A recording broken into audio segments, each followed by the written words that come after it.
Friends, இன்னைக்கு பதிவில் நம்ம எப்படி காம்ப்ளிமெண்ட்ஸை ரிசீவ் பண்ணலாம் அப்படிங்கிறது பார்க்கலாம். நிறைய வாட்டி நிறைய இடத்துல நம்ம போகும்போது நிறைய பேர் நம்மள்கிட்ட வந்து ஏய் சூப்பராக இருக்கு, இல்லை நல்லா செஞ்சுருக்க, அந்த மாதிரி நம்மளை பற்றியோ நம்மளோட ஒர்க்கை பற்றியோ அவங்க காம்ப்ளிமெண்ட் பண்ணுறது சகஜம்தான். ஸோ அந்த மாதிரி காம்ப்ளிமெண்ட் பண்ணும்போது நம்ம யூஸ்வலாக என்ன சொல்லுவோம், ஓ தேங்க்யூ ஸோ மச்ப்பா அப்படின்னு சொல்லிட்டு விட்டுருவோம். இன்னைக்கு கொஞ்சம் மாறுதலாக அதை தாண்டி என்னெல்லாம் நம்ம சொல்லலாம் அப்படிங்கிறது பார்க்கலாம்.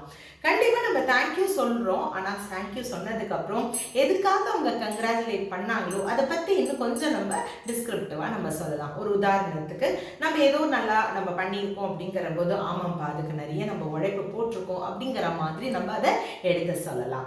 அடுத்தது, நிறைய பேர் என்ன பண்ணுவாங்க, இதெல்லாம் ஒன்றும் பெரிய விஷயம் கிடையாதுப்பா அப்படிங்கிறத அந்த காம்ப்ளிமெண்ட்டை டிஃபர் பண்ணிடுவாங்க. அந்த மாதிரி பண்ணவே கூடாது. ஸோ காம்ப்ளிமெண்ட் பண்ணுறாங்கன்னா கண்டிப்பாக நம்ம அக்செப்ட் பண்ணிக்கணும். ஸோ அந்த டிஃபர் பண்ணினீங்க அப்படிங்கிறதுனா நீங்கள் அந்த காம்ப்ளிமெண்ட்டை ஏற்றுக்கலைங்கிற அர்த்தமும் இருக்கும். அடுத்தது, ஒரு விஷயத்துக்காக நம்மளுக்கு காம்ப்ளிமெண்ட் பண்ணுறாங்க அப்படிங்கிறதுனா நம்ம அதுக்கு என்ன உழைப்பு போட்டிருக்கோமோ அதை பற்றி சில வார்த்தைகளை நம்ம எடுத்து சொல்லலாம். ஃபார் எக்ஸாம்பிள், ஒரு ஓட்டப்பந்தயத்தில் நம்ம ஃபர்ஸ்ட் ப்ரைஸ் வாங்கியிருக்கோம் அப்படிங்கிறதுனா அந்த ஓட்டப்பந்தயத்துக்கு கண்டிப்பாக நம்ம நிறைய வேலை செஞ்சுருக்கோம் இல்லைங்களா. ஸோ அந்த மாதிரி நேரத்தில் நம்ம அதுக்கு தகுந்த மாதிரி நம்ம அவங்கள தேங்க்ஸை சொல்லிக்கலாம்.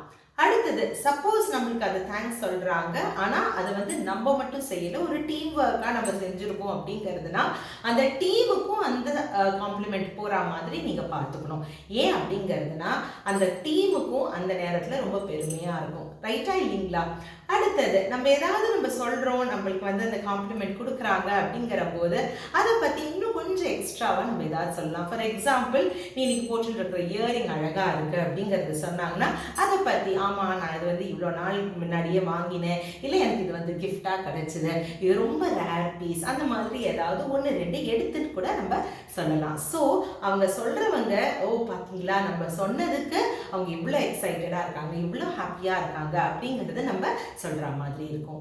யூஸ்வலாக ஒருத்தங்க நம்மளை வந்து பெருமையாக பேசும்போது நம்ம மறுபடியும் என்ன யோசிப்போம் அப்படிங்கிறதுனா அவங்களுக்கு ஏதாவது நம்ம சொல்லணும், ஒரு காம்ப்ளிமெண்ட் கொடுக்கணும் அப்படிங்கிறது. அது வந்து எப்போதுமே அவசியம் கிடையாது ஃப்ரெண்ட்ஸ். ஆனால் அவங்களுக்கு என்ன தோணும் அப்படிங்கிறதுனா, ஓ நம்ம சொன்னதுனால நம்மளுக்கு சொல்லியிருக்காங்களோ அப்படிங்கிறது அவங்களுக்கு அது தோணுமா இருக்கும். ஆனால் எல்லாருக்குமே ஏதாவது ஒரு பாராட்டுற மாதிரி விஷயம் இருக்குது. ஸோ ஒரு ஜென்னுவினாக மனசுலேருந்து உங்களுக்கு என்ன தோணுதோ அதை வந்து நீங்கள் கண்டிப்பாக ஷேர் பண்ணலாம். இந்த பதிவு உங்களுக்கு ரொம்ப யூஸ்ஃபுல்லாக இருக்கும்னு நினைக்கிறேன். ட்ரை பண்ணி பாருங்கள்.